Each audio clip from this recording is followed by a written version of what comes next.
Hi guys. This video will show you how to fix a Dell laptop that won't turn on.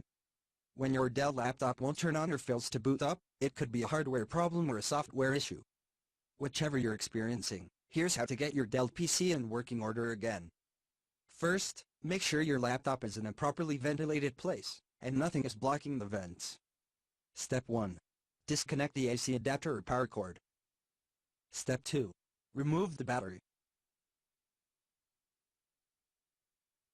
Step 3. Press and hold down the power button for 15-20 seconds to drain residual power.